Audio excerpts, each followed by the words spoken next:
For this example, we want to use the information in the bar graph to determine the truth value of the statement, "It is not true that 1% of Americans are homely and more than half are average," or "It is not true that 5% of American women are strikingly attractive."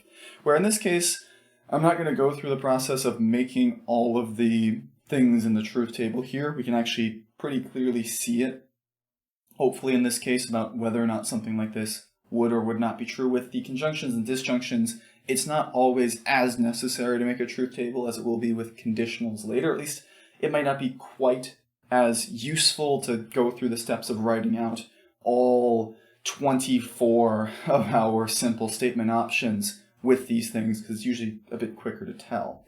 Anyway, here what we can do is set our notation first. We can say that P is the statement about the 1% being homely.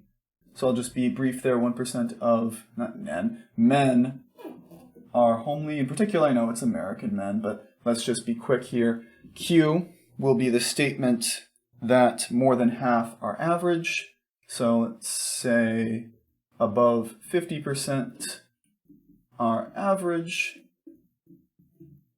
And then R will be our last statement, which is that 5% of women are strikingly attractive.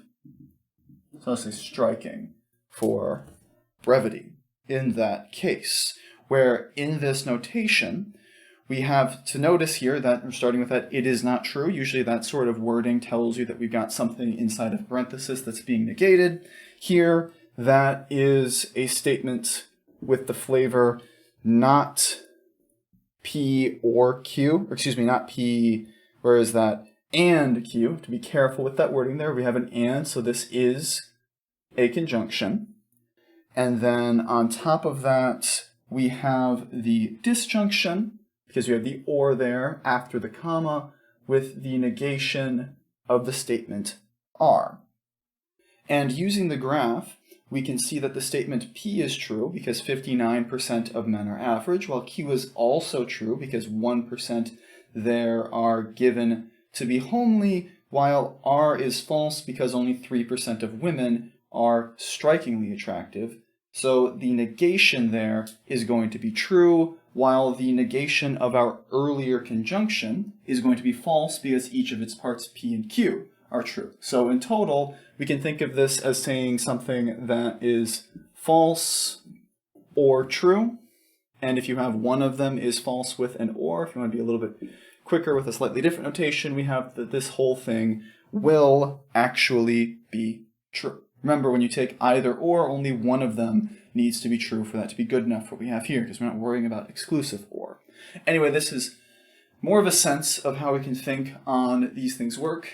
This is more of a sense of how we can use these statements to determine whether or not something is true, and then we can use truth tables to help us see that with a little bit more detail. Next, we're going to see how we can take these ideas of truth tables into the context of conditional statements in section 3.4, which is coming technically in the next week. See you then.